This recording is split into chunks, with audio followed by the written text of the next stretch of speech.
Since this is such an important topic, I wanted to make two videos around the same topic in one day. We're going to be focusing again on the recent Bank of Canada 5% rate hike and how, this is going to affect the country and what professionals have to say about this. Because as much as I am a YouTuber for Canadian news and Canadian politics, there's people that are obviously way smarter than me. So I've pulled out some of their opinions on Twitter, as well as a video of what I thought was Freeland saying Bank of Canada rates would be 3% by the summer, but it's actually her saying interest rates. So I knew there was 3% coming out of her mouth.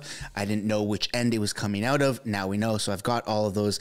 It's not really a retraction, but it's more of a confirmation on what I said, how it was wrong. Okay, yeah. Potentially a retraction. Welcome back to another video, everybody. I want to encourage you to give a like and subscribe if you haven't already. Really helps grow the channel. Without further ado, let's take a look at what Ron Butler has to say on Twitter. I quote tweeted saying this makes me want to throw up because it is absolutely disgusting. 25-point increase from Bank of Canada. Tiff Macklem fulfills expectations. What's next? Commercial bank prime moves to 7.20%. In mortgage world, all variable mortgage rates move into the 6% range, and HELOCs reach 7.7 for most bank borrowers. That rate was 2.95% not too long ago. Those who want variable rate mortgages with payments that change when prime changes, this may be the last straw. Those enduring 40% or 45% payment increases in just over a year, holding on by their fingertips, may give up and sell their properties, mainly are rental investors. Although rents are rising, some landlords just cannot handle another increase and must sell the property. And for those variable rate holders who have static payments, many thousands across Canada will start to see their mortgages grow instead of being paid down. Amortizations will blow out further. OSFI, the bank regulator, will apply increased pressure to have banks convince static variable borrowers to increase payments. Home sales will slow down since everyone who wants a new bank mortgage must qualify in the high 7 or 8% range. That's kind of what it is to get a loan for a car. 7-8% is pretty high nonetheless. A car rate should be 5 or 6%. But with everything that's happened in the past few years, that's kind of been the new norm, 7-8% for cars. It's even gone as high as 12%, which is absolutely absurd, but nonetheless, it is what it is. We're not talking about cars. We're not talking about $30, $40, $50, $60, $80,000, even $100,000 for a car. We're talking about a house, which is minimum $450,000 across Canada. That's kind of the norm, or even probably even higher. Imagine getting a mortgage for $800,000 at 8%.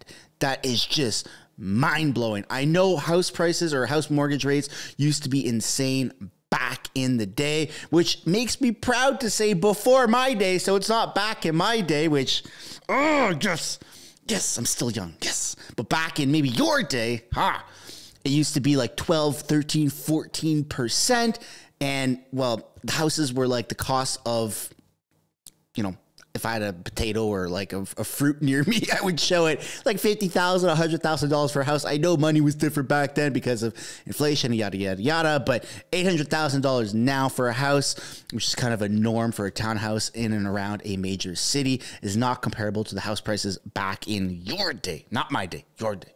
Whew. Still young. Woo! Dirty 30 this year, and I will be malicious with my age until I am actually 30, and then I will I'll start to take up knitting or something like that. Since Tiff Macklem has suggested 5% may be his terminal rate with no further bumps moving forward, speculation begins about when rate cuts start.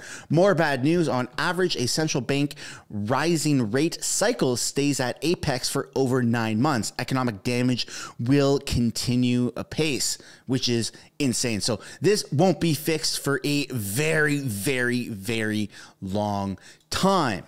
We are stuck with these high rates for freaking years, man, years. So if you're looking at buying a house, now is not the time. But here's the video clip I wanted to pull up of Freeland saying inflation, which I thought she was saying mortgage rates, but inflation will be at 3%. The Bank of Canada has predicted that inflation will fall to 3% this summer.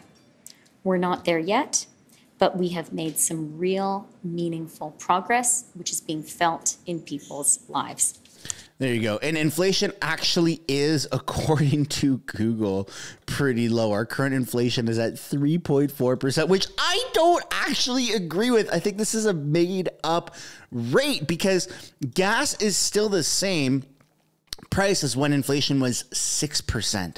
The cost of food is still the same price as when inflation was 6 or 7%. So I'm not sure where they are actually pulling 3.4% from, other than, you know, where the sun don't shine type of thing. But I'm calling Fugazi on that. That doesn't make any sense. But maybe there's somebody in the comments who can break it down for us and say, well, no, here's how inflation is actually 3.4%, Mr. Sunshine, because I'm not seeing it. And I'm sure that there's a likelihood that you're also disagreeing with inflation being at 3.4%. And you just know that they're going to weaponize that and be like, see, Canada upholds its AAA credit rating, and we are still an outstanding country, the best in the G7 summit, blah, blah, blah, blah, blah, or whatever they say. And it's a bunch of horseshit. I really just don't agree with. But here we have Freeland saying a few more comments in this video. Resilience of the Canadian economy. Canada saw the strongest economic growth in the G7 in 2022. And in the first quarter of this year, our economy grew by 3.1%, the strongest in the G7.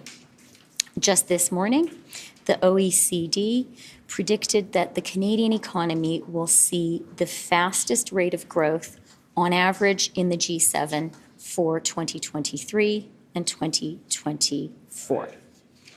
In April, after we tabled the budget, I should say that this is a bit of an older video. As you can see, breaking news, bank raises interest rate to 4.75%. This is from the last interest rate, but the key talking points are still applicable to right now.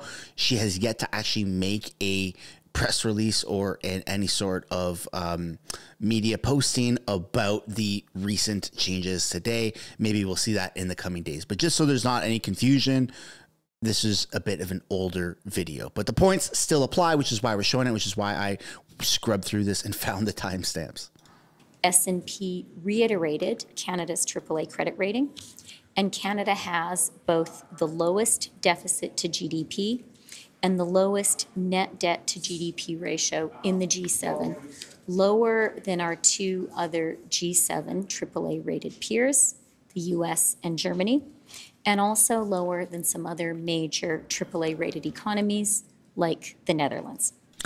It's wild that they always try to reassure Canadians that our economy is doing fine based off of the performance of other countries. That's not really how an economy works. It's not like, hey, well, we have more money and we have more jobs than all of those people over there based off of their land size. But we're just going to ignore that part because they have much smaller lands. But nonetheless, they're suffering more than we are. So we must be doing phenomenal. And that's just not the way the world works. And I'm really shocked and really disappointed that the government hasn't been listening to Canadians. They've been gaslighting us. They've been ignoring us. They've been living in their ivory towers and just spending all of our money without any sort of debate around this. I mean, I know there's like a debate in the House of Commons, but it's not enough. It's not enough. I really want Canadians' voices to be heard because 5% for the Bank of Canada's new rate, which is going to be put onto the consumers at like 6.5%, 7.5% to buy a house is insane. And I really want to see like politicians just cry about this and say, you know what, we're going to fight the Bank of Canada. We're going to make them lower that rate because this is not fair. We're bringing in 1.5 million immigrants per year.